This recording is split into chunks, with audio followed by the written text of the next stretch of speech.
Before we get into today's 200th episode with photographer Arto Saari, I just wanted to announce the winner of the Sekonic Light Meter giveaway. And first off, just wanted to thank the good people over at Sekonic for donating one of their L858D light meters for the giveaway. Can't thank them enough. And after compiling all the entries, I printed everyone's name out and this mixed it up and this kind of pulled it out of the hat. And can't thank everyone enough for taking the time to enter. And the winner of the Sekonic Light Meter giveaway was Jeff Allen. Again, the winner is Jeff Allen. All you need to do to claim your prize is either shoot me a DM on the Photo Banter Instagram page, or feel free to email me at thephotobanter@gmail.com, and I'll make sure you get your Sekonic Light Meter mailed out to you. But again, can't thank everyone at Sekonic enough for donating the light meter, and everyone that entered. Thanks so much for support. And actually, for today's 200th episode, I welcome on a photographer who I've been following for a long time, and really excited to speak to Arto Saari. Arto Saari is originally from Seinajoki, Finland, and currently resides in Hawaii. Arto has worked with clients such as Vogue, Men's Health, New Balance, Nixon watches, Volcom, and Juice magazine, to name a few. In this interview, I speak to Arto about how he first discovered photography while touring the world as a professional skateboarder. I also speak to Arto about some of his recent work photographing surfing on the North Shore of Hawaii. Beyond being an accomplished and talented photographer, Arto has spent nearly 2 decades as one of the world's top professional skateboarders, having been awarded Thrasher Magazine's 2001 Skater of the Year award. I grew up watching Arto skating in legendary videos such as Menekmati and Flip's Sorry video. So I was really pumped to have Arto on for my 200th episode to hear about his journey with photography and also everything he's been working on lately. So I hope you enjoy, and thanks so much for listening. All right, I now welcome on Arto Saari. Long time coming. Excited to have you, man. You've been up to some interesting stuff, man. You're out in Hawaii now, shooting a ton of surfing. How's life been going, man? It seems like you've been shooting a lot lately. Well, first of all, thanks for having me on. It's been, a few months in the making, I believe. Yeah. Maybe almost a year. Yeah.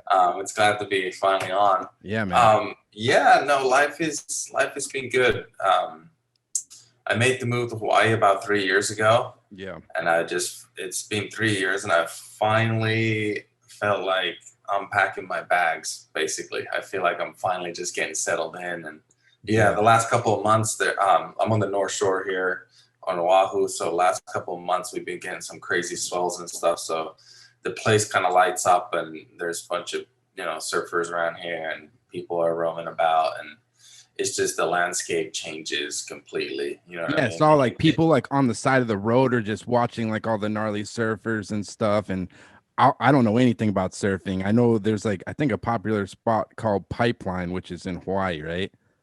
Yeah, And that's that, probably one of the world famous waves.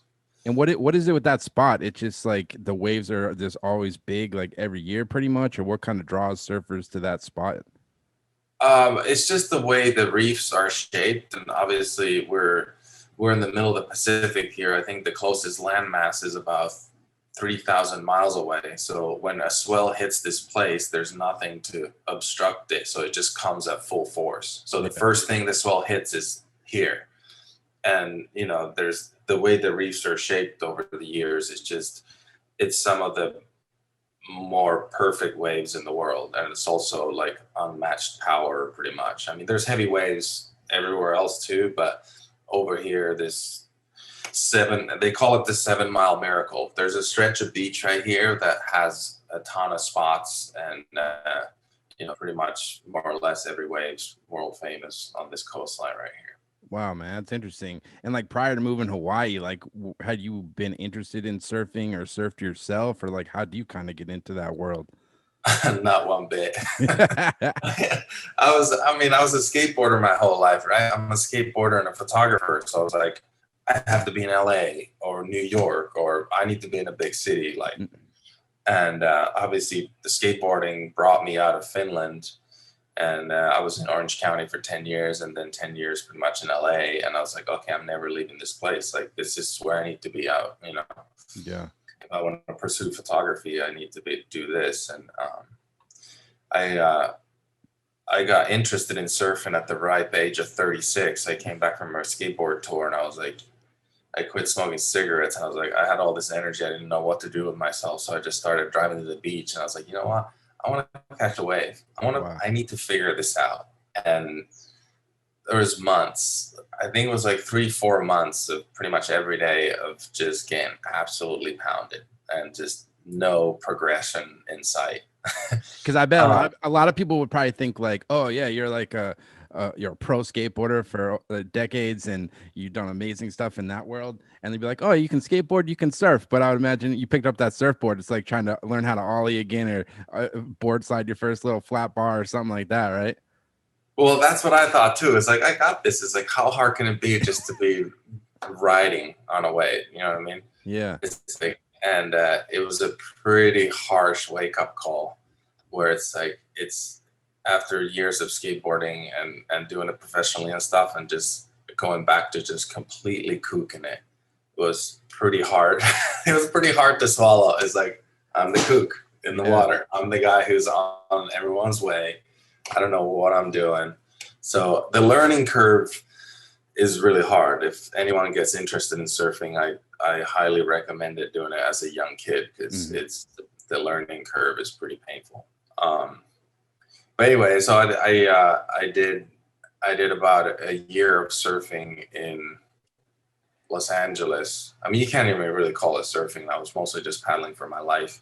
Yeah. And still am. But California waves and coming to Hawaii a year after, it's a whole different ballgame. It's the water is very serious over here. Yeah. It's like going from a mini ramp to the vert ramp. It's like it's two different worlds pretty much. Yeah, I mean, it's almost just like first time you barely know how to stand on a skateboard. You're just learning how to push, and someone goes like, "Okay, drop in on that vert ramp." Mm-hmm. You know, but if you don't do it, the vert ramp's gonna fall on you. So you better make it. Yeah, and what's you know, and my knowledge of surfing is like you see it in movies, like obviously surfing the way it's portrayed in movies is different than probably what it really is. But are like surfers as territorial as they make it out to be like in movies? Like if you show up at a certain spot, they're like, "What the fuck are you doing here?" Or like, what's the vibe of like the surf scene? I guess. Oh yeah, totally. It's funny because I mean you can meet some person on land and then you see him in the water. It's like, wait, that's the same guy. Like it's this total different personality. It's definitely like people are out for blood. You know what I mean? Especially when it's good. Yeah, It's because it's the like way it's a there's a serious pecking order. Like whatever happens on land is one thing, but then whatever happens in the lineup in the water, it's like there's a very very strict pecking order for sure. No, it's interesting, and it seems like you've been shooting a ton of surfing, a lot of cool stuff lately. And I was just curious, like, how does surf photography work? Because with skateboarding, for the most part, like a lot of skate photographers, you work with a photographer, or a skater works with a photographer. You might make a plan to go shoot a photo or something. But with surfing, you see all these photographers on the beach. So is it basically everyone's just kind of like poaching, like whatever shoot if like Kelly Slater's out there surfing or John Florence, it's just like a free for all for the photographers, or like how does that work? Anybody can kind of just go out there and shoot whoever's surfing pretty much, or Yeah, I mean, pretty much. I mean, Hawaii and some of these spots right here, like Pipeline, like you can literally stand on the sand and shoot with a 50 millimeter lens. That's how close the wave is to you, right? wow. So you can just stand there and watch it happen. I think it's like an open air theater. So that's kind of cool. So you don't need like super long lenses to just be roaming the beach and shooting right here. And Pipeline, obviously, when it's good, it's one of the more perfect waves in the world, and it's one of the most respected waves. And people that want to try to make it as a pro, they come over here and try to get a good wave on it. You know. Yeah. So if you're into photographing waves or surfing, like that's a pretty good place to be. But so there's a lot of hobbyists. There's a lot of people that shoot for fun, whatever, and just do that kind of stuff. I mean, that's what I do. I'm just a hobbyist student of surf photography. You know what I mean? I mean, people are kind of starting to know me over here a little bit, but it's still I'm kind of just a dude on the beach. You know what I mean? Yeah, I mean you're shooting some pretty big dogs. But obviously, a lot of Say again. Well, there's I mean, a lot of the big dogs, like they obviously have their own photographers and Mm, this and that. And there's a crew of water photographers. There's a crew of people on the beach. There's a crew of people that work for Surfline or whatever. And like, they all kind of gather. I mean, I'm mostly just being kind of shooting for fun. mm. I shot some stuff for Nixon this last year. That was pretty fun. With the Florence brothers. So I shot with them and stuff. But as far as the last couple of Instagram posts and what you've seen, that was just last month. I've been just dropping my kid off at the school and then just roam the beach in the morning for a couple hours and just trying to get my street photography on in Yeah. waves. Yeah. Oh, that's an interesting way to look at it. Yeah, I've really been digging the stuff you've been doing. It's almost a lot of the photos that you're doing, like kind of drag shutter and kind of like a blur to it. It almost seems like real painterly. How do you how do you approach shooting surfing? Like, do you kind of have like what kind of gear do you bring with you, and what's kind of your go-to kit when you go out and shoot surfing, I guess? I mean, really trying to just. Are you there? Yeah, I'll pull up. I don't know what happened. Oh, are you? Yeah, I was gonna Are we sharing? pull up some of the stuff. Oh, That's cool. you're. Oh, I was just like, wait, what? People can What's see it. happening here? People can Who's see the messing with photos. my computer? Um, yeah, I mean, lately I did a little update on the website, just been trying to get some new work up there and stuff. Mhm. And I've been really just trying to tone down my gear, because I did the classic of starting to shoot and then just get your head wrapped up in like how many pro photo packs can you jam into one photo? You know what I Mhm. mean? How many light modifiers, how much light can you bring? Um, that the first couple of years of really getting into photography, that your head tends to go that way, and now I've been just kind of toning it back. It's like, okay, what else can I cut out of my bag? Mhm. And then I just got a smaller camera bag now, so it just barely fits my new Canon R5 and a 100 to 500 lens in there, and that's the only thing that's in there. How are you liking the R5? Everyone's talking about it. Are you using your like old L series lenses, or what are you kind of using with the R5? Yeah, I still have. So I only got that one new RF lens, that zoom lens. Mhm. I love the lens. I mean, I'm kind of like, I was like, oh, I should have probably switched to mirrorless a little bit earlier on, but whatever. I was shooting with the Canon Yep. 1DX Mark II forever for the last 4 or 5 years. I was shooting with that, Mhm. and I really like that camera. That's obviously a proper workhorse. Mhm. You could probably frame a house with that thing too. You could probably use it as a hammer if you could be, you know what I mean? So Yeah. that's the nice part about it. Yeah, Uh, man. but I'm gladly surprised about the R5. Like, Yeah. yeah, because I was really bummed on the AVFs. I just couldn't get into it. I Yeah, was like, I want to look through the lens. I want a clear image. it's like looking through like a camcorder. It's almost like looking through like a VX1000 like old like Sony camcorder lens. I hate it too, man. It's a Yeah, I was just like, I couldn't get over it. That was the only drawback for me. I was like, I don't want to do it. yeah. Because obviously I shot with the Leicas forever and the digital ones and stuff. And I love the rangefinder. I was like, why don't they just make that? Mhm. But obviously, but now shooting with that for a couple of weeks, I don't even think about it anymore. Yeah. The only thing, it kind of like when it gets to super low light, it just kind of the refresh rate starts getting kind of weird. So Yeah. that's the only time it starts kind of like low light, super low light. But that's usually when there's no light to shoot anyway. I got some buddies, they actually shoot on some of those cameras. They'll just use the flip out screen and stuff like that on some of those cameras, even when they're shooting portraits. So they're like, it's interesting how some people do it. Like they just like hand hold it and they're basically shooting portraits and just looking at the screen on the back, like live shooting pretty much, which I've never done, but there's I guess a million different ways you can kind of do it. But it's kind of cool too if you're shooting portraits that way, because sometimes people get super or a little bit more self-conscious when you have a camera in your face and you're shooting a photo, but as soon as you drop the camera, that Yeah. looks like you're not even shooting. Yeah. People tend to relax. So it could be, you could kind of almost use this as like a Rolleiflex, that you're looking down and just like shooting while Yeah. people are not paying attention, which Yeah. But yeah, I know there's like everyone's like, no, you can't shoot a photo without looking through the camera. Like there's some old school skate photographers like, what, you shoot a fisheye photo and not look through the camera? I'm like, I don't want to stick my head 6 inches away from the coping line when someone's about to do a front side grind or whatever, or bail their board. Like I'm just gonna stick. I know what the lens does. I'm just gonna stick my hand out there and a camera, and if something gets hit, it might be just my fingers and a lens, but at least it's not my head. Like, I feel like there's no rules to it. If you know your lens that well that you don't need to look through the camera, don't look through the camera. Yeah, definitely. There ain't no rules to this shit. It's you set your focus point and you go wild. I remember back in the day, because I've lived in Boston pretty much my whole life, and I grew up skating around here. And Ben Colin, who I'm sure you know, amazing photographer, and he used to have, back in the day, the camera that all the skate photographers used was the Nikon F5.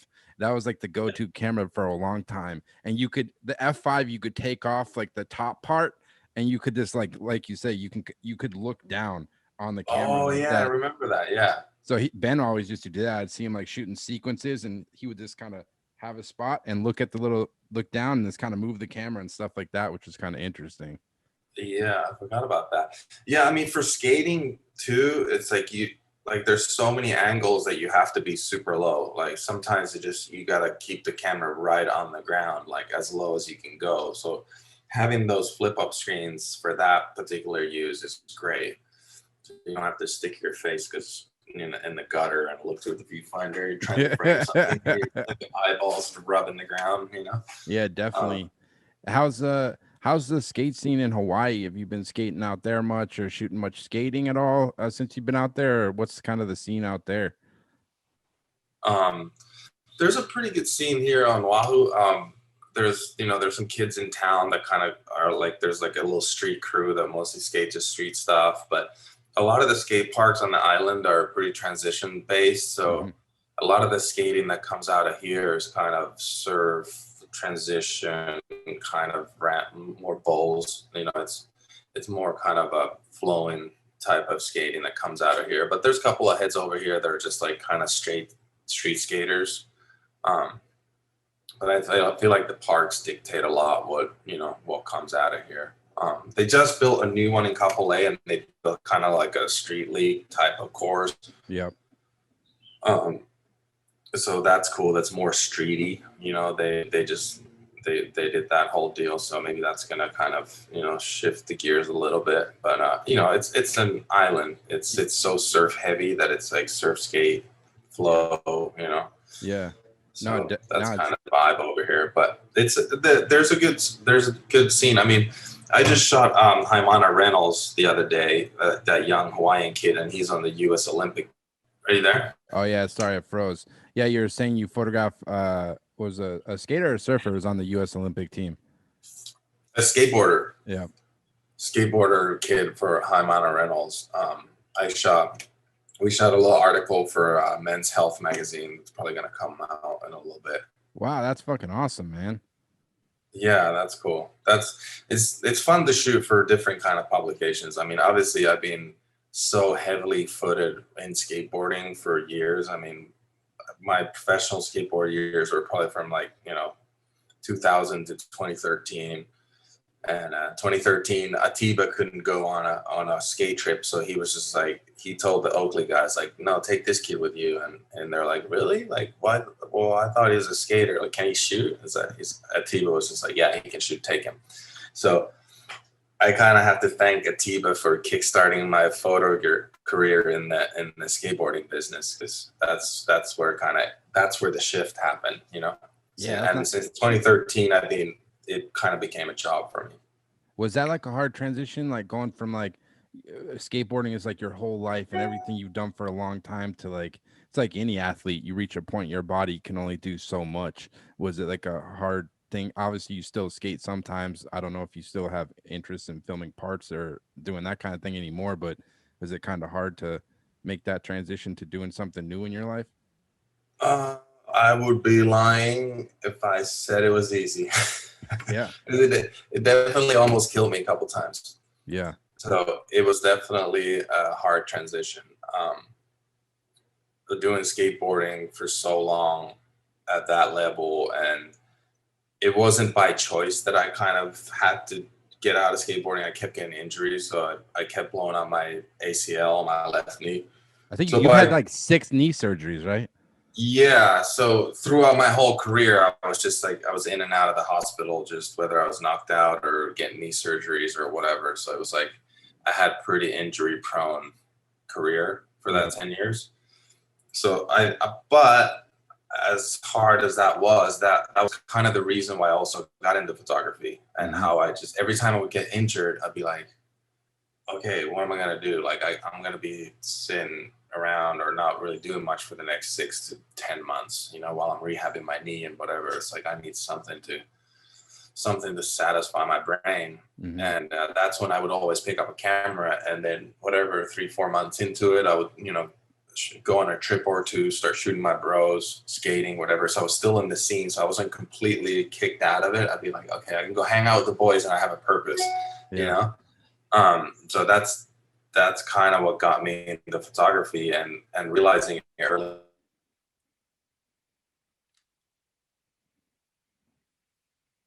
makes you think like, what are you gonna do next in life? Like this is not gonna last forever. Yeah. The skateboarding thing doesn't last forever. So I kind of started working on that straight away, and just kind of had that in the back of my head going, okay, maybe I'm just gonna start shooting photos and see what happens. Yeah, definitely, So man. I think it's something like everybody can relate to at some point in their life. Like you don't even have to be a pro skater. You could be having a job that you fucking hate, but to like make that jump to do something different, I felt that plenty of times in my life. It's like, what am I gonna do? How do I start making momentum to doing something? But it sounds great that you actually found something. Do you feel like photography gives you the same satisfaction as like skateboarding and those days when you're filming those amazing parts like Sorry and Menekmati and all those things? Does photography still bring you that much enjoyment? I mean, at first, no. Like when you're going through that change of you're letting go of one thing and moving on to the next, and you're like, okay, this is kind of sick, but it doesn't really fully satisfy the need. But eventually, like shooting for a couple of years, yes, it completely switched. And Yeah. like by 2015, 2016, I was like, I rather try to create an image, an epic skate shot of rather than me physically trying to skate. Like I was like it wasn't even in my head anymore. It's like, oh, I want to go skate this spot. I'm like, I want to shoot a photo of this. I want to make this pic look rad. I want to make, I was more into making the image than I was actually physically drawn to skateboarding. But I went through a serious battle of like switching that up. Yeah. So it took years for sure. Yeah, definitely, man. And the book I interviewed Pete Thompson recently, who I know you're friends with, amazing photographer, and he just published this book. And you had a page in there, man. It was fucking gnarly. It was like you're very upfront. You're like you're like I didn't think I was gonna live past 27. And I think I got it right here. You basically said like the way you approach skateboarding, like skating all those big rails and stuff, was like you're just like, fuck it. I'm gonna cheat death. I don't care if I die. I'm just gonna do it. Was that really your mentality? Like that's how you had to skate those big rails and the crazy stuff you're doing? That's kind of the mind frame you had to put yourself in to do that crazy stuff.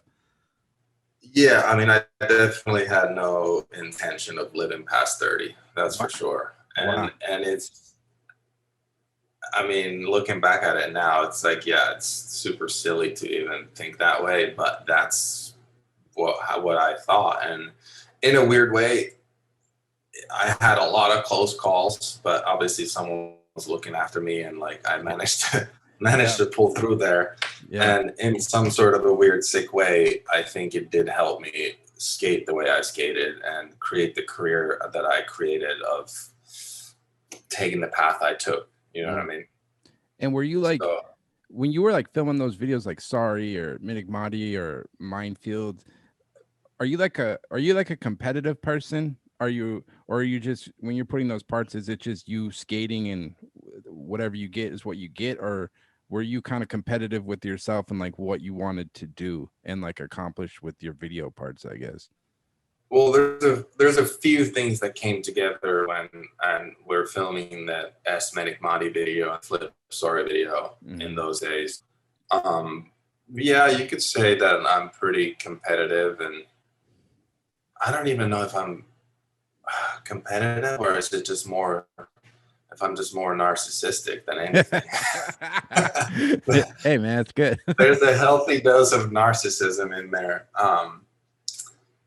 Just that, I mean, I feel like any level, like high level athlete, like you have to put so much time into it that it kind of turns into a pretty selfish obsession. Hmm. And for years, I definitely put everything, skateboarding in front of everything in life. It's like whether it be family or whatever. This like skateboarding was the first thing, by far. Um, so that obviously helps you put in the hours and practice and all that stuff. Um, and probably a bit of a healthy competitive side to it too. But it was also during those projects for S, we had an incredible team of skateboarders. You know, we had Rodrigo TX, P-Rod. Costin. So we had some of the younger generation and some of the older current generation at the time. And it was probably the best shoe teams in the world at the time. And same goes for Flip, the board brand at the time. Like we just, I think, had some of the best skaters on the team. And Fred Martagna was doing the video, and he was kind of a young kid, and he started filming, and no one really knew him yet. So he got these two big projects, kind of as his first big projects, and no one really knew where it was going. Hmm. But pretty soon after filming him with a few months, everyone saw that the video clips and the type of filming he did at the time, and all the skaters loved it, like all the angles and everything. Like everyone was just like, "Holy crap! Like this kid's good. This video is going to be good." So everyone on the team started working together and kind of thriving off of each other, and like and put Fred in there, the glue that brought everything together and visually making it look amazing. So when you go out with a photographer, videographer, where you just know that this guy is going to make it look the best. Like there's no better guy Yeah. right now on the scene that can make this trick look any better. So it kind of makes you try harder as well. So throughout those projects, it was kind of the, feeding off of each other's energy that you're just like, oh, this kid, like this guy did that trick. And you didn't necessarily see everyone's footage, but you just kind of knew some of the tricks that went down and some of the stuff. And you're just like, Yeah. okay, I gotta put, everything I got into it. And since Fred's doing that same thing, these other guys are doing that same thing, and it's just kind of the synergy of the project that kind of helped create those videos, I think. Yeah, that was like the first that video came out when I was like 15. I remember they had a premiere at one of the local movie theaters here, and it was like the Menekmati for me. I just watched it again last night. Yeah, the intros are so good, like where it has like the graphics of like each place, and he did like a little intro piece for every skater, like you were talking in Finland, and then you came to America. But yeah, I think it was like the first video I ever saw where they were like using generators and lighting up spots, and he was like doing roll bys. It was like it was just like cutting edge at the time. Yeah, no, that's where the Frangle started. The The what? Fran- the Frangle. Oh, that's what you guys called it, the Fred The Montaigne. Frangle, yeah, French Fred rolling angle, because he would stand on his skateboard and film with the VX Yep. long lens, and a lot of the time at the top, all the follow cam was fisheye on a skateboard, guy pushing behind you, filming fisheye, and that's pretty easy to do. Hmm. But actually roll on a skateboard, look through a VX viewfinder that's super crappy, and then Shake. not get killed by a car or whatever, hit a crack or whatever. Like that was really hard to do. Hmm. He basically turned into a human dolly. It's people pay a lot of money for that kind of Yeah, angles. yeah, So, yeah. so he would start doing that, and he was just kind of getting more experimental, and he was doing filming styles in skateboarding that no one else was doing, and everyone kind of noticed that was working on the project and stuff, was just like, wow, this is going to be insane. Yeah, definitely. And do you feel like being like you're a pro skateboarder and you were collaborating with a bunch of different photographers, be it Atiba or Pete Thompson, probably a bunch of other photographers. Do you feel like you learned a lot about photography, getting to kind of work with them, even when you're like a pro skateboarder, I guess? Oh yeah, I mean, yeah, I probably shot with Pete the first time. He was probably like, "Who's this kid? Like, he doesn't even speak English." I was like, Hmm. that was my first trip to SF, and Wow. with John Holland back in like '90. That was '98 or '99, '99 maybe. I met Pete for the first time, and yes, I definitely had a little bit of a head start as far as like the learning curve for photography because I was surrounded by some of the best skate photographers for 10 years. Yeah. And I would just start picking their brain, like how many how many people photographers that are friends with 100 photographers Yeah. for 10 years Yeah. or whatever, and there's no like animosity or anything because I was just a skater kid and I didn't really know much and I was just like, what does that weird 55 Mets do? Whatever. Oh, Hasselblad. Oh, that's an 80 mil lens. Okay, what is that? What about the 120? Oh, the 120 looks a lot better on skating. Mm. Oh, flash duration. What's that? 500 sync, whatever.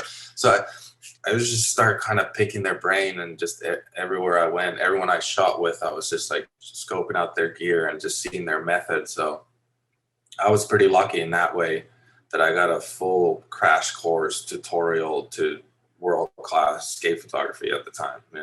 And were you like the kind of processing your own film and like working in the darkroom at all, or did you ever kind of dabble with that stuff at all? Yeah, for sure. I actually did that in high school too. Like I was already interested in photography back then, but yeah, I had like early 2000s. When I got into it, I had a little darkroom set up my house and tried to do a little printing and stuff like that. So I've always been interested in all the processes. I think I tried to set up darkroom twice. I had one in my house in early 2000s, and I tried to set up another one 10 years later, but I can never say that I became a printer or anything. It was just more like a fun thing to try to understand and print and whatever. But then you're like, okay, if you, yeah, I've dabbled with kind of everything, but like I Yeah. said before, like I just try to cut everything down and simplify everything. And the best part of photography that I like is the act of shooting, just being out there and shooting. So I'm gonna leave the printing to somebody else. No, I'm in the same boat, man. Like I used to have a dark Yeah. room, but if I had to set it up now, man, I'd have to go back on YouTube and figure out how to do it again. But yeah, it was fun to dabble with. It's kind of interesting to see now. I don't know if you're still shooting any film these days, but film's like got a like crazy resurgence. Like people are buying like film cameras, like they're crazy expensive on eBay, and like I see tons of people they're shooting like film. You see it all over Instagram. It's kind of wild to see, you know. Yeah, it is. It is Are you, for sure. I mean, I dabble. I kind of go through phases with it too. Like I'll shoot some film, and then I'm like, this is a nightmare. I'm just gonna shoot. I'm just gonna shoot the R5 and just load them into Capture One, yeah. and off we go. Um, but I understand that. I think it's a good. I learned to shoot on film. There was Mhm. no digital cameras when I started shooting early 2000s, so I already kind of went through that whole thing and having to deal with it. Mhm. And then yes, for certain things, I'm feeling arty. I'm like, oh, I'm gonna shoot some film, Yeah. but I think it's a different process for sure. You have to approach it a little differently, and every frame you shoot, you have to think a little bit more ahead of time. So it's kind of good for people to do that and just kind of go ahead and just not just fire off 1,000 frames in hopes of landing something. Mhm. Yeah. So I kind of understand that, and it's fun to shoot with different kind of cameras and all that stuff. But um, I mean, hopefully it stays. I mean, so far I feel like there hasn't been a type of photography that has completely disappeared ever since like tintypes and stuff. Like people are doing, Oh, there's like a shooting resurgence. collodion prints and shit. Like all the different processes of photography are still around in some form, Yeah. which is pretty rad. Like digital hasn't completely replaced everything. No, definitely not. I mean, I saw on your website now you got some really sweet like Type 55 portraits of like the surfer. You still got some Type 55 in the fridge, man? Froze. Still there, Arto? Oh yeah, still there. Yeah, you Oh froze for yeah. a second. Yeah, no, I was saying on your website you have some real cool portraits of the surfer you shot on Type 55, the 4x5. Is that something you still got some sheets in the fridge, man, of the Yeah, yeah, I got a couple of sheets. Yeah, Yeah, that's one thing I want to shoot film on 4x5. There's no really digital 4x5 camera, so Yeah. um, that was a fun little thing. I just finally got that out of the box.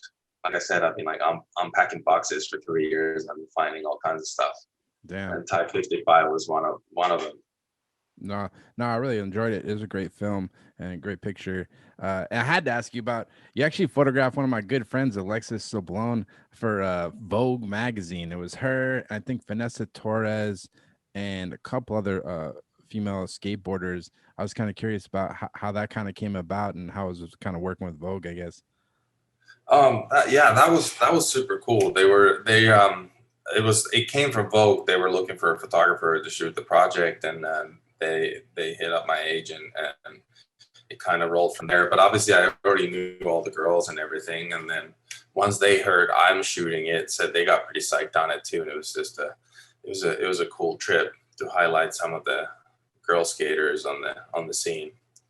And They, like, you know, yeah, definitely. And yeah, girl skateboarders, it's great to see there's more and more every year and they're getting better and better. It's really great to see.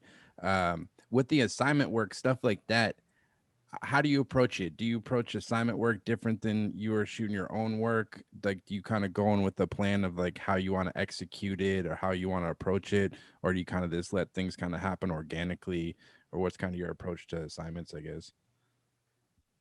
I mean, basically, like once you get the call, and then you start preparing for it, and you're just pulling your hair out of your head for like a week or two straight, freaking out. I'm gonna need this. I'm gonna need that. I was like, I'm gonna need like 14 more pro photo packs and backdrops and this and that and assistants and digitex and all this stuff, and you're just freaking out. Like, what am I gonna do? What kind of images am I gonna make? Da, da, da, da. And then you get the set, and it all comes out the window. Mm, And especially with skateboarding, because you go on a location, they're like, hey, we're going to shoot here. And then they're like, well, there's a car parked out front of it, or whatever. It's with skating, the light conditions change all the time too. So you just never really know what you're walking into. So mm. that kind of all goes out the window. But I try to approach every project I approach the same. I just try to give it my all. I'm not really, thinking any other thing other than like how to,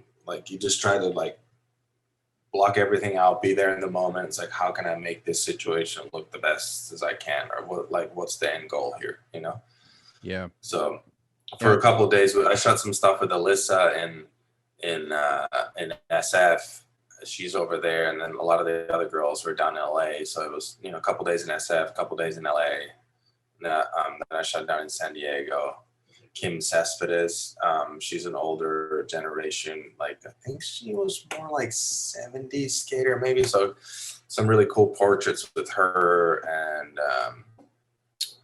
and some cruisy shots. Like, she was skating on the boardwalk and stuff, which kind of ended up being one of my favorite frames in the shoe. Oh yeah, I think I got it. But yeah, I just try to, and that was obviously all like very raw docu style imagery, what they wanted. Mhm. We were shooting some on the streets in LA, some in the parks and stuff, and a couple of long days. But no, it came out pretty good. Oh, you pulled it up, yeah. Yeah, this was a great photo. I was like, man, I hope I'm skating at that age. This she's still like carving it out and is killing it. Yeah, yeah. No, she was really cool, and yeah, no, everyone. Yeah, we worked hard for those past couple days on that shoot, but yeah, no, but Alexis, she's incredible. She's only getting better, She might be man. on the Olympic team too, no? Yeah, she is on the Olympic team, but I just read last week. Now it sounds like Japan, they're not going to do the Olympics again this year. Even they're just going to push it back 3 years because with the COVID, I guess it sounds like they're not even going to do it this year now, which kind of sucks.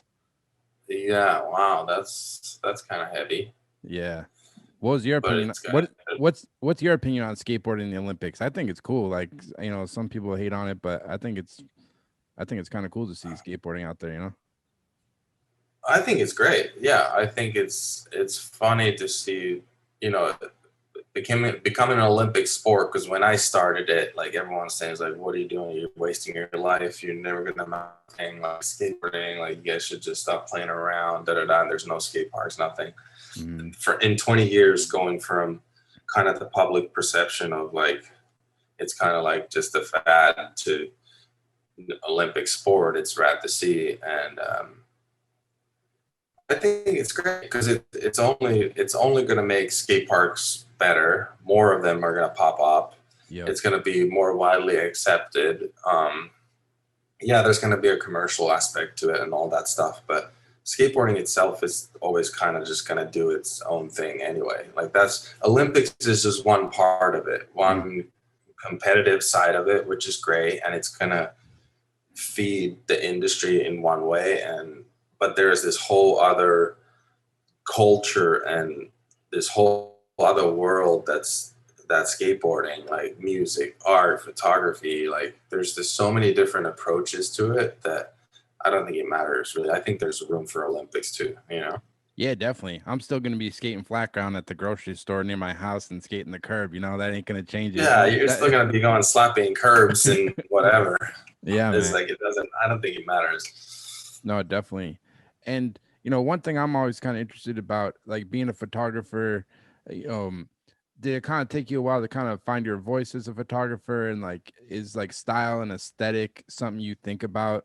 Like, you know, like when you look at someone like, you know, like Avedon, you know, it's an Avedon photo, or there's like certain photographers who really have their, you know, it's their photo. Is like style and aesthetic something you think about a lot when you're shooting, just kind of looking at your overall body of work? Yeah, for sure. I mean, I'm definitely, as you can probably tell, I'm stuck on Avedon. I've been stuck on Avedon for he's the best, man. He's great. I just love simple imagery. Like I like black and white portrait against white is always just a class act, you know? Mm-hmm. So obviously Avedon's had a huge influence on me as a photographer, and some of Leibovitz's early, you know, Rolling Stone stuff. Yep. Mick Jagger in the Hallway, and just that whole era of Annie's like photojournalistic stuff. And more and more drawn toward raw photojournalistic stuff, you know. And skateboarding is such a documentarian thing as well. Even though people started shooting with medium format and Hasselblad and 10 flashes and all that stuff, but it was still photojournalistic, even though it was like kind of lit studio style in the streets. Yep. But you couldn't Photoshop the guy and move it around or do this or that. It's like everything has to be done in camera. Mm-hmm. Everything. So my whole school of photography comes from freezing action, freezing movement, that being skateboarding, and whatever you make camera, you make it in camera. You don't do it afterward. Yeah. Like that one photo on my site or whatever, like Olsen and Lance. Yeah.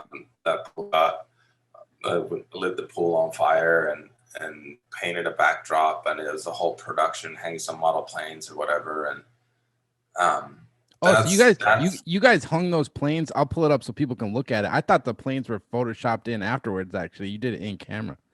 No, Lance came up the day of the shoot. Lance came up with those planes and was like, "Here, I made these," and he had hand painted them with all the colors on them and everything.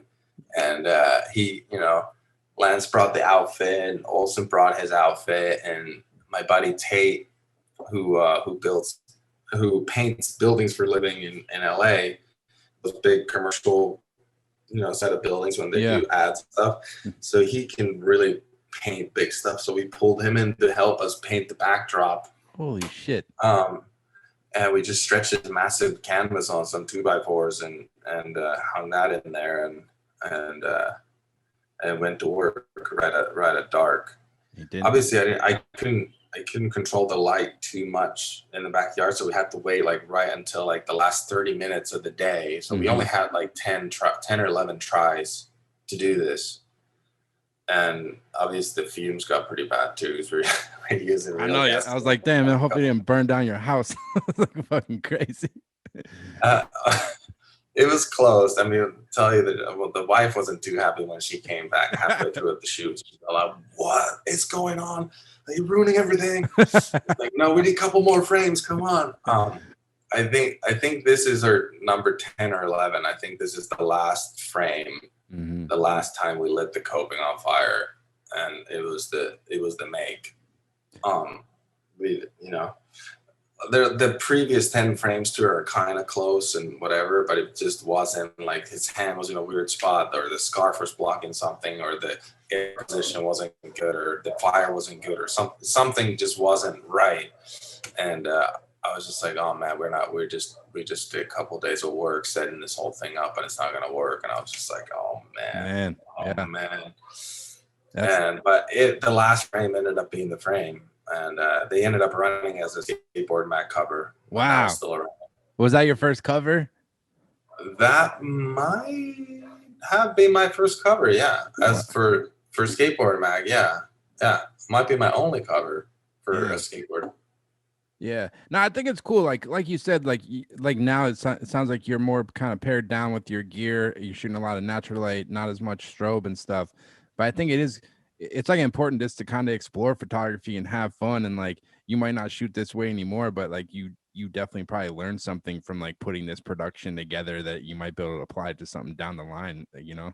Yeah, it was cool to do something theatrical like this and just kind of mess with the lights and just kind of tune it all in and everything. And it was a it was a fun little project. And the funnest part about that was that we're all working together. We're all designing it. Lance and Olsen were helping paint the backdrop, and we're putting it together. It was we didn't have a budget. We didn't have an art department. We were it. Yeah, man. So everyone kind of pulled together. So I think that made it super special. Just like, and it kind of just reminds me too, it's like, you gotta work on your personal projects. Like, we weren't shooting that for cover. Lance and Steve had that idea, and they were kicking that idea around for about 7 years. Wow. But they didn't have a place to do it. They didn't have a place to do it anywhere, and they were just kind of like, yeah, let's just do it. And then one day they mentioned that idea to me, and I was just like, let's do it Thursday or whatever. and I was like, no, they're never gonna show up or whatever, and it's never gonna happen. Like, they've already been talking about for 7 years, like, these two, like, they're not gonna pull it together. But then one day Lance just shows up at my house with the canvas and the 2x4s for the frame. So we're like, all right, I guess we're doing it. So we stretch the canvas, hung the canvas, and then we're like, okay, what do we do now? Lance is like, oh, whatever, I'll paint it. And he takes a brush and he just does one dab of blue on it, and was just like, I can't do it. Like, what? Well, I can't paint. I'm never painting. You said you're gonna paint it. He's like, I can't do it. It's just like, I'm like, that's it. Like, we got this huge canvas stretched out, and we're stuck. I was like, you know what? Let me call Tate. Let me see what he's up to. And I kind of explained the situation to him, like, hey, we're trying to shoot this photo. Can you help us out? It's like, yeah, I'll be over there tomorrow. It's like, so it just kind of started rolling from there. But it was all these funny little hurdles along the way, but we managed to pull it off. That's the name of the game with photography. Like, any job, half the jobs I shoot, like editorial, like, I show up, I'm like, oh, I'm gonna do this, but then the curveball always happens. So you just gotta, like, on the fly make it happen. Make sure you get the job done, right? Yeah. No, I mean, it's definitely good to have a plan for sure, and have a backup plan and a maybe plan C as well. But like you said, I think the best way that you just have to be able to adapt on the spot, because sometimes, like, none of your plans work, and they're just like, okay, that's out the window, and I got to figure it out. And I think it's a lot of photography, and some of the best imagery comes when you leave a little room for the magic to happen. Like, you have a plan, you do your thing, but you almost have to wait for that moment to present itself. And I kind of try to cater to that. Like, sometimes you go to shoots and I have no idea what I'm doing, but I'm just like, you just got to show up and shoot. And then you're like, wow, I'm glad I did. Yeah, man. Like, just roaming the beach last couple of weeks, I've been kind of like, it's kind of early, kind of tired. It's a little rainy. Like, I don't want to go trek in the sand right now. But it's like, you know what? I'm just gonna go walk the beach for 45 minutes and just see what happens. And so far, every day, I've shot some kind of a weird blurry image that, Dude, I'm loving. I said it before, man. I'm loving the blurry shit, dude. The blurry, it's the one with the surfboard that's flying out of the water. And it's like blue, and then the one you posted the other day, of like the palm tree, and it's all black and white and blurry, man.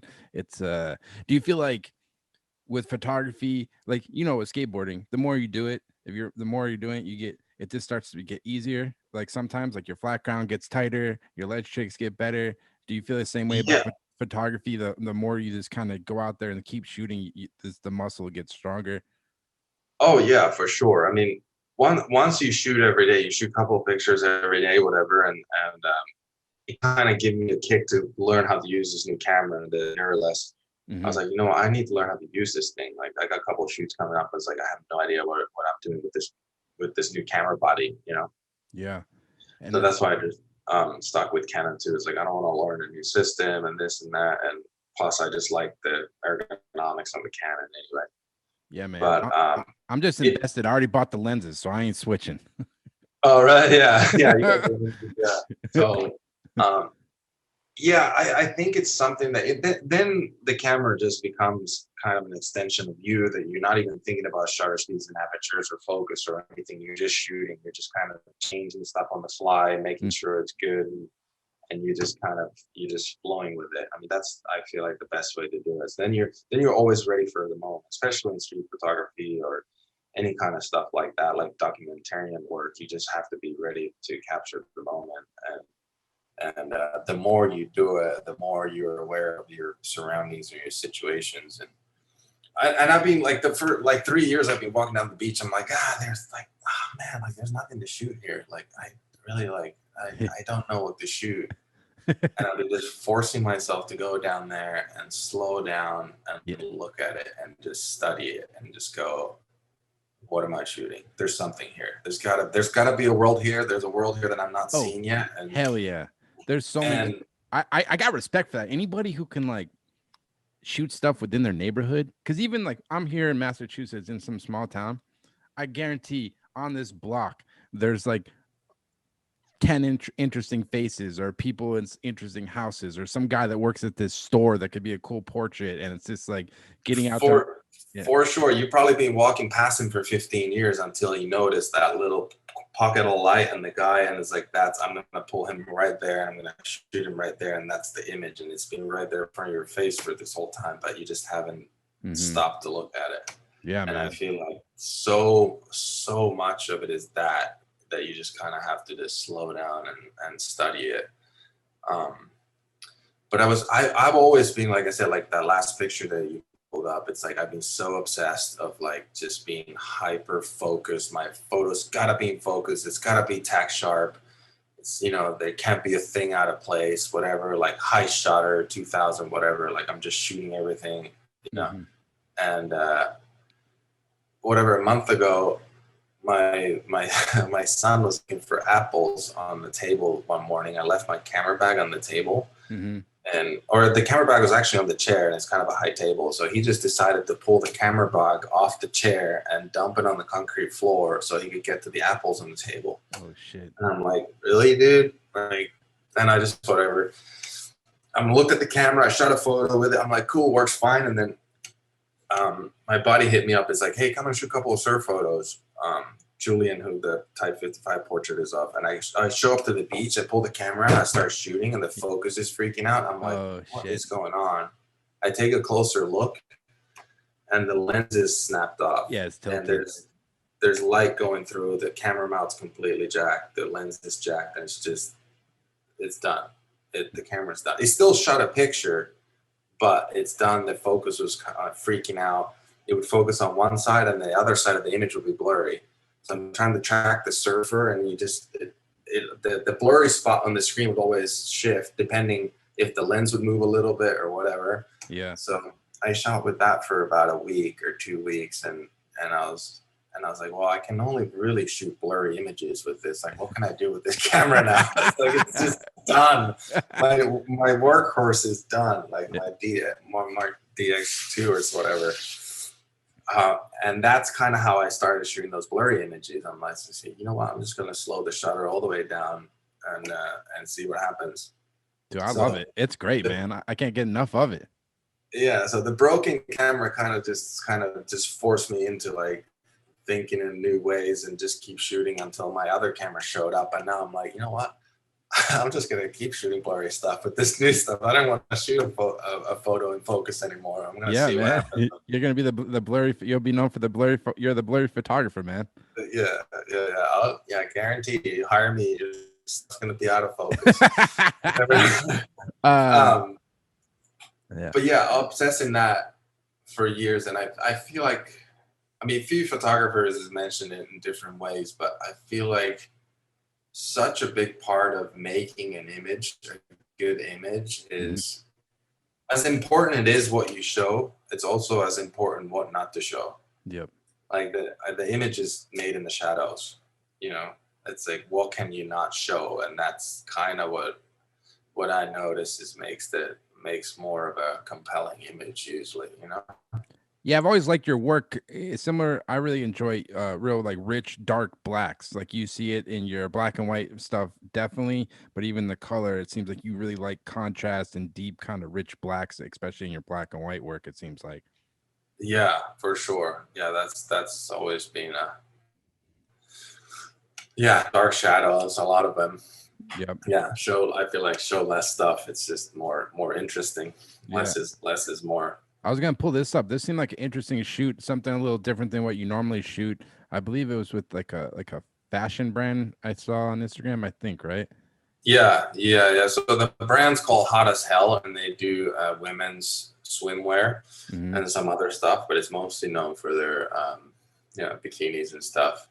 How did you come And to start? they're a smaller LA based brand, and they came over here last year to do a shoot in Hawaii. Mm-hmm. I think they're gearing up to come and shoot again, so I might be shooting another round of photos for them. Is the fashion stuff something you enjoy? And like, how do you guys kind of approach these shoots? Are you kind of like scouting locations beforehand, or are you guys just kind of wandering around the island and kind of shooting, or how does these kind of work? Yeah, so for this particular shot, these shots that with the horse, broke on the horse, that's at Dillingham Ranch. So we had to rent the place out and pull location permit for him and pay for the location and stuff. And then some of the other stuff in Hawaii, like we were able to shoot on the beach and stuff and get away with it. And some of this stuff is set up at my house. Mm-hmm. And but the Charlene, the owner, she really liked my skate stuff and just kind of the whole documentarian vibe of it. And she was like, I kind of want to bring this style of photography into the shoot. So very, very documentarian, raw, editorial vibes, nothing super overproduced, So she's kind of looking for those natural moments. But at the same time, like, we're shooting bikini, so things got to look good and the lights got to be good and everything. So so we ended up doing a bunch of portraits on white and some of the stuff on the beach and stuff. And that's just the images on the website. I try to mix it up. I mean, my website's so all over the place and you're just like, what is this guy shoot? Like what is going on? But it's like, my life is all over the place. Like sometimes I'm in front of the lens, sometimes behind the lens. I'm over here doing this or doing that. And it kind of all like works around the skateboard world, but then you just go and offshoot and someone's like, I want you to come over here and be in this BMW commercial. I'm like, okay, cool. Oh, the best one I saw, you did an ad for Finnish Airlines and they had you go skate around I think the airport in Finland or something. There was like a whole video of you just like skating from in the Finland airport, I think in Helsinki or something, which it was cool. It was an interesting video. Yeah, no, that was super trippy because it was one of the bigger ad agencies in Finland, and they reached out to me and they're like, hey, we want to do a campaign with you with Finnair. It's like, we want you to jump over an airplane. Can you do that? I'm like, you're calling the wrong guy. You need to call Bob Burnquist for that. But I was like, I got you. We can do something else. Like we can, it's like, whatever, figure out what's the budget. Like, I was like, well, if you want someone to fly over the airplane, like that's your budget right there. Like you just blew your whole budget on just building the ramp. You know what I mean?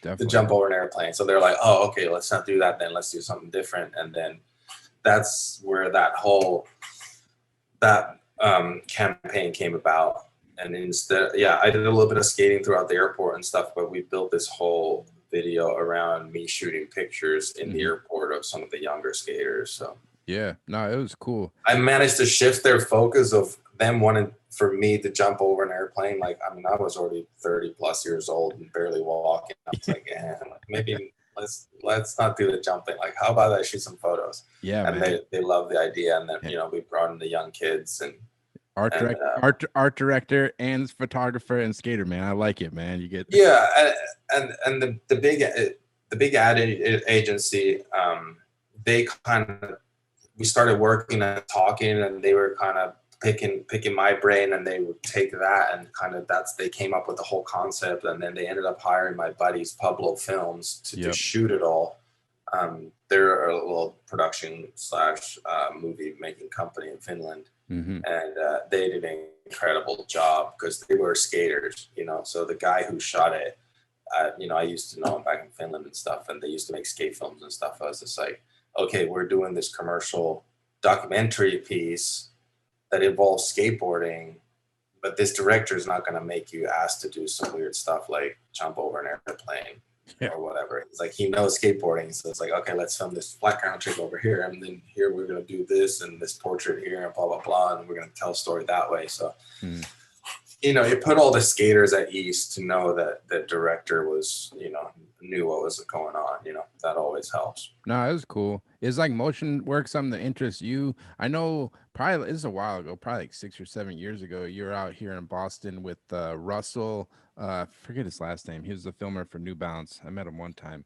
Russell Houghton. Yeah, great filmmaker. And you actually showed up to Eggs, the skate spot in Boston. You were like shooting with a red camera. I don't know what you guys were shooting, but is like filmmaking and motion work, is that something that interests you at all? Yeah, I actually was pretty interested in it for a little bit, and I had a red for a couple of years. I got super into it, like right around that time when I was there. I think that might have been my camera. Yeah.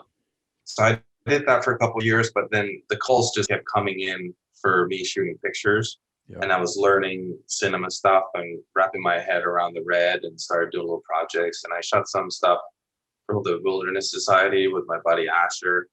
Did a little commercial for them, which was a cool trip. That's a whole other story. But we got dropped off on the Brooks Range in Alaska and river rafted for 5 days shooting caribou in the wild, and ended up all the way in the north coast of Alaska and got a bush plane back. But that's a whole other story. Damn. That was probably the more of the epic ones I did with the red.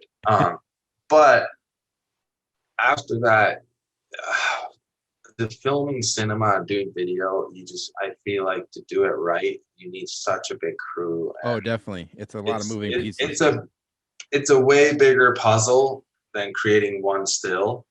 And my love is in photography, and I can go out by myself to the beach and create a pretty rad image, and start to finish, and with not being too crazy amount of work. But to actually do something in cinema, like you have to do a full piece and everything. And I started going that direction, but I was like, hey, I have this career that's just starting in photography, and the calls are coming in, like, should I pursue this? So I just went full into it. I switched around. I sold all my red stuff before they brought like 10 new ones. I was like, before it turns into a paperweight, I was like, okay, get rid of this, go fully into photography and just do one thing, And there's been a couple of shoots where people are like, hey, can you shoot video? Can you shoot stills? Can you do this? Can you do that? Can you edit that? I'm like, yes. What do you want to do? You want to shoot photos? I'll shoot photos. You want to do video? I'll do video. But it's one or the other. Yeah. I've done it a few times where I tried to juggle both, and it's just like, you know what? No. Yeah. It's just no job is really worth of just risking that, and just because then they start taking away from each other. Oh, 100%. I think I went down that trap like a while back, because like when the 5D Mark II first came out, whatever, it was like 10 years ago or something, there was like a million videos like DSLR filmmaking, yada yada yada, and everyone was like, you got to shoot video and stills if you want to stay in business. And then I just started thinking, I was like, I guess I have to do this. And I went down that rabbit hole. I bought some gear. I took like some classes and I edited some videos. And then like same with you, I realized I'm like, I don't really want to be doing this. I like this shooting photos, so I'm just gonna stay in my lane and do what I do, you know? Yeah, totally. I mean, I think the big part of doing good stuff is just to be able to say no. Yeah, You know, man. you got to know when to say no, because otherwise people are just going to keep pushing you, pushing you, pushing you. All of a sudden you end up in a real pickle of like, wait, it's just not Yeah. humanly possible to juggle all these things, you know?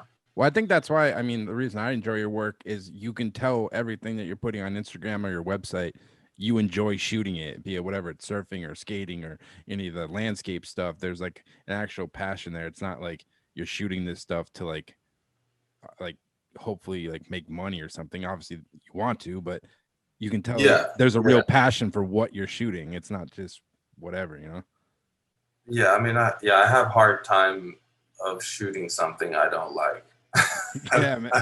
I'll let people know too. I mean, I'm kind of like, yeah, this is not going to work. And, you know, it's so far I've been lucky enough to be kind of people that been hire me to do the type of photography I do, you know, Yeah. and what I believe in. They're not trying to hire me to do some, you know, something that I'm not, you know, doing. So Yeah, man. I guess to wrap up, like, where do you see your photography going? Like, any kind of goals or things you kind of want to work on, or like dream clients, or where do you want to take this ship, man?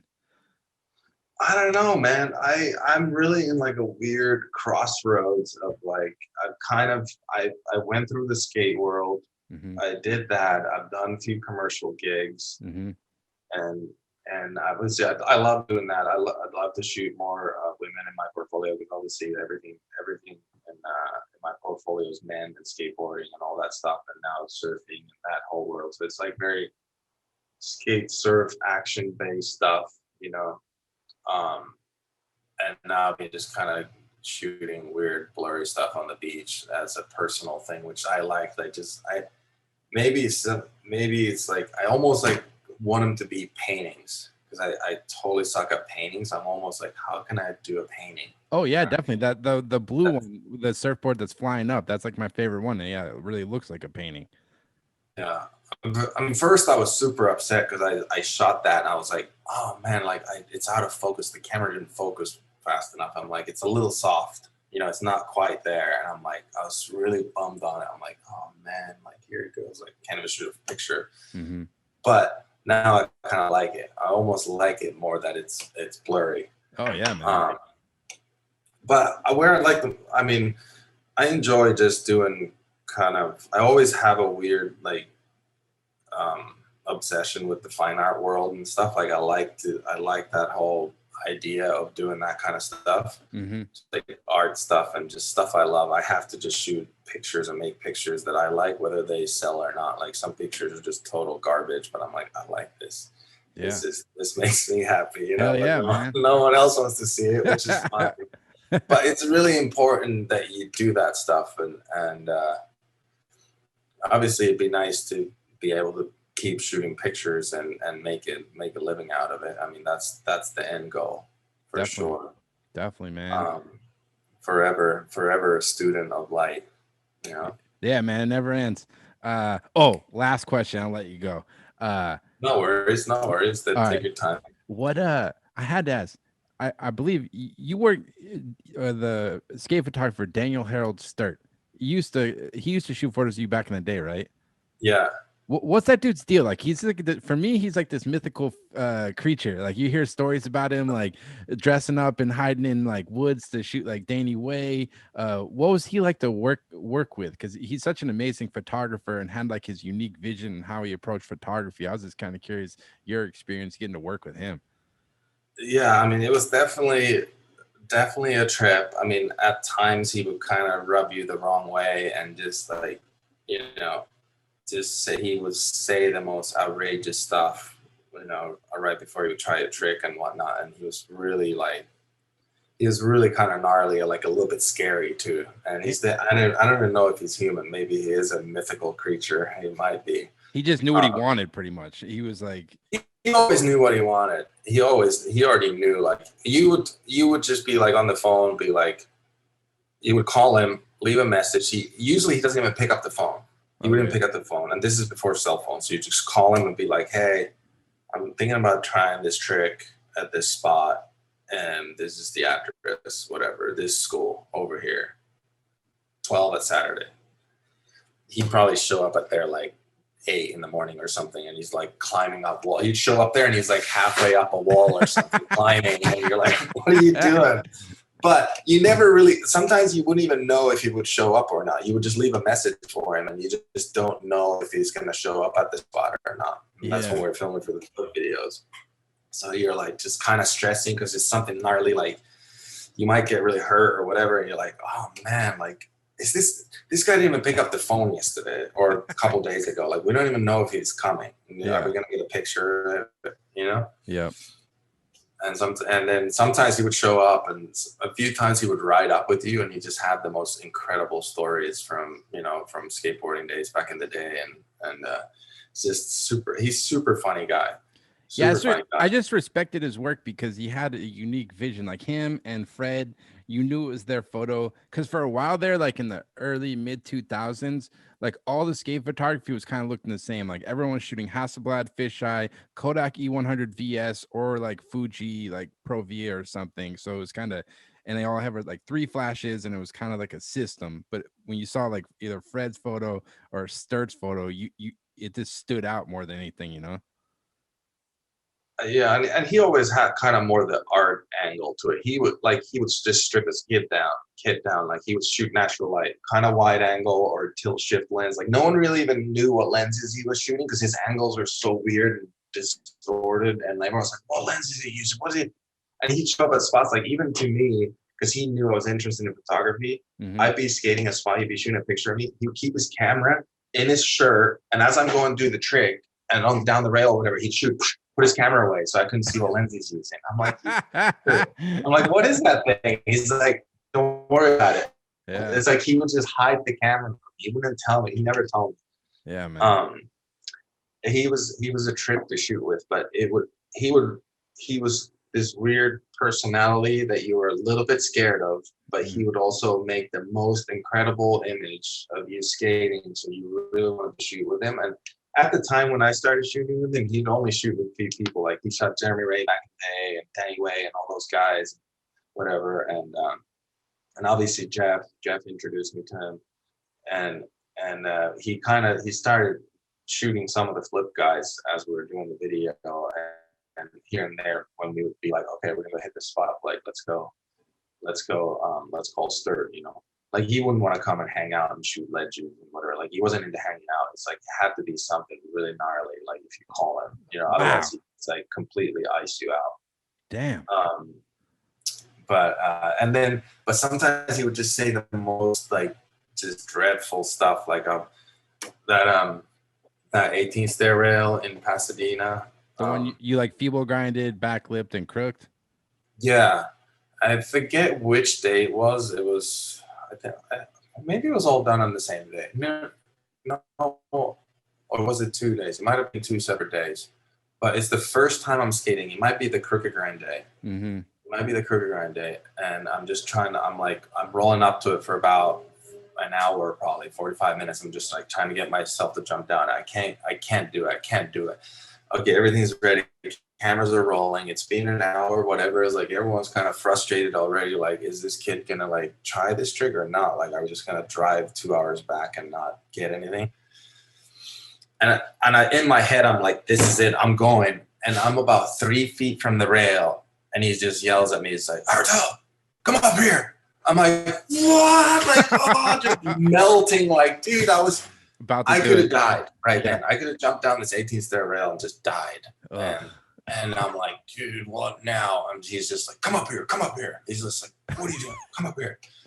And Jeff and Sturt were on the top level filming down on the rail where he shot that career round from. Yeah. And I'm like, dude, what? Like, I'm about to do this trick. It's like, I'm ready. He's like, no, come up here. Stand next to Jeff. I'm like, what now? He's like, stand next to Jeff. Why? Let me shoot a picture of you two, because you never know when someone's going to die. Oh, my God, dude. This guy's diabolical. And I was just like looking at him going, what? And I just stood next to Jeff. I don't know what, like, would just stand there for a second. He takes one frame, boom, and he's just like, all right, go do it. Yeah. And I'm just like, what the fuck? I'm so pissed. And now I'm pissed. But you still did it. You still did it, huh? But that, in hindsight, looking at it, I know what he was doing. He got my energy running. He got me pissed. He got me like focused. He was just like, okay, this is it. And I think it might have been the try right after that, or like a few tries. I just rolled up to a few times, got ready, and boom, and I got those trips. Damn. So in a way, he knew what he was doing, but that was like probably like one of the gnarlier stories that I experienced of him fucking with your head, going like, hey kid, are you gonna fucking just pull this shit on me, like make me drive all the way from San Diego to Pasadena 4 hours and not even try this trick? Like, nah, you're not doing this to me. So it's like mental warfare, man. You gotta respect it on some level. Wow. But he got the rise out of me. He got me focused, and whatever we got, we did the thing. So yeah, man. But I really, there was times where it was really frustrating, and then there's, now looking back at it, and there's some times that were really, really enjoyable. And I think some of the pictures that he shot of me are my favorite pictures throughout my career. That's awesome. Yeah, man. Well, Arto, dude, thanks for taking the time to do this, man. It's a real pleasure. Could have talked to you forever. You get so much photos and stuff, but I can't thank you enough, man. And for people listening, you can go to Arto's website, which I think it's just artosaari.com. Same with Instagram. Check him out. He's got sick prints. I got one right here. The dog pool, man. One of my favorite prints, dude. But oh yeah, thanks. Thanks for the support, homie. Perfect, man. Well, I'll end it there, man. Well, cool. Well, thanks for having me on, Alex. It's really been a pleasure. So there you have it. That was the Arto Saari interview. Just want to thank Arto so much for taking the time to come on the podcast. Like I said, I've been a big fan of Arto's photography, and as well as kind of grew up watching him as a professional skateboarder and all the videos when I was kind of growing up as a kid. So can't thank him enough for taking the time. Really amazing photographer. Definitely go check out Arto's website at artosaari.com, as well as Instagram. He's at artophoto. But I'll put the link in the descriptions, and definitely go give him a follow. He's always posting up cool work and different stuff. And definitely also thank you goes out to Sekonic again for donating the free light meter for our giveaway. And as I mentioned at the top of the interview, Jeff Allen was the winner of the Sekonic light meter. All you need to do to claim your prize is either shoot me an email at thephotobanter@gmail.com or DM on the Photobanter Instagram page, and I'll make sure to mail out your Sekonic light meter to you. So congrats on that. And as always, I'll be having weekly podcasts on Apple Podcasts, Spotify, as well as the Photo Banter YouTube page. So definitely go check us out on YouTube. Hit the subscribe, and it'd be much appreciated. But yeah, thanks so much for tuning in. And as always, thanks so much, and take care.